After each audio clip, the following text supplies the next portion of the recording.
What's up guys, it's JStalls98 and today we're going to be looking at these new units that should be dropping in about 1 hour.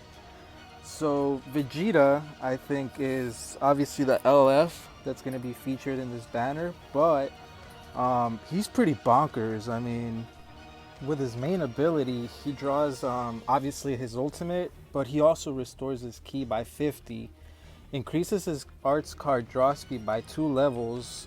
Even if it's just for 10 timer counts, I feel like most people just kind of like overlook that because this guy relies mostly on using his strike cards.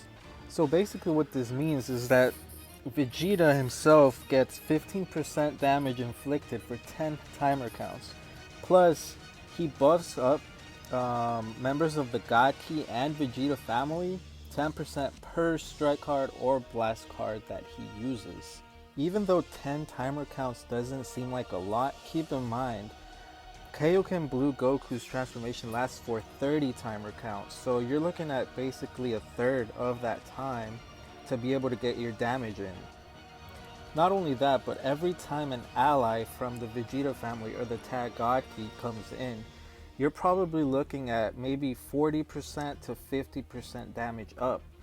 And this doesn't count any other damage buffs that they receive through their own unique abilities. Now, if this wasn't enough, he has another unique ability that shortens substitution count by 1, reduces his next damage received by 40% each and every time another battle member is hit with an enemy strike or blast arts attack. This part of this unique ability gives them the attribute upgrade minus 30% to enemy sustained damage cut. This means that whenever a unit uses cover that reduces damage taken, this Vegeta basically cuts that damage by 30%. Now basically these are his arts. He has the Final Flash, which kind of like Goku's, he gives the enemy an attribute downgrade. Basically gives another buff for him, which is 15% damage taken every time this card chains. His extra ability also restores his own health by 15% and gives him yet another buff of 20% to his next special move for ultimate damage. Because it doesn't say that it can't be stacked, it probably can. So if you have 2 of those cards, you're looking at maybe 40% to his next special move or ultimate damage. That's crazy considering how many other damage buffs he receives through his other unique abilities or even his teammates. His ultimate special gives him yet another 30% to his ultimate damage inflicted. So basically you're seeing a bunch of buffs with this character and a no switching for 3 timer counts. It's crazy just how strong this guy is, so I would definitely recommend pulling for him. So I have seen people saying that Rose is a little underwhelming, but I gotta disagree. He has a really nice kit, and I feel like just because he doesn't do just quite as much damage as Vegeta does, that people are already underestimating him.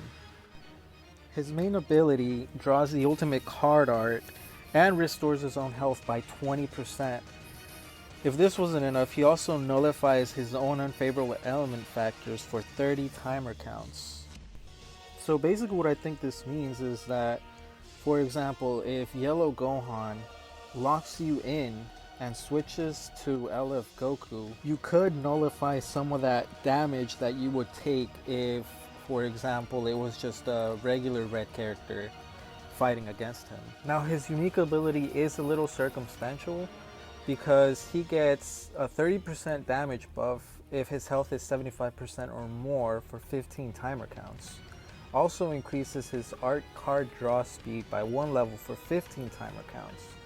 If he's below 75%, he restores his ki by 30, gives himself a 45% damage inflicted for 20 timer counts, and increases his art's draw speed by 1 level for 20 timer counts. Like I said, you shouldn't underestimate those art card draw speed because it really does actually help you get another combo in. Like Vegeta, he also does buff up his teammates as long as they're from the tag God Key or the tag Future for 3 times when the battle begins. And just like how Gogeta gets Ki when he does a vanishing step, Rose actually randomly destroys one enemy card and reduces the next damage sustained by 30%. For his ultimate, he deals explosive damage and restores his own vanishing gauge by 40% when it chains. So since this guy benefits from vanishing steps, that's actually a huge plus for him.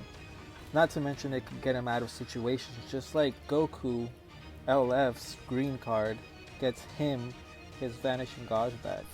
His extra move gives him another buff of 20% to his strike damage for 20 timer counts. He also reduces the cost of strike and blast art costs for 15 timer counts by 5. This helps him dish out some average damage and also conserve Ki while doing so. His ultimate special is buffed by 50% whenever he triggers it, and it deals massive impact damage. He also holds 2 strike cards, which could actually help the team since Purple Vegeta is very strike oriented. In my opinion, this is the banner to pull on because I'm pretty sure it's going to be a step up. It's going to have discounts, it's going to have tickets. Not to mention that there is a Legends Limited ticket, which could be paid, but yet again, it would sort of be worth it because apparently you'd be able to pick your own between Gohan, Beerus, Goten, and Super Vegeta. Personally though, I'm going for that Beerus. Got him! Got him!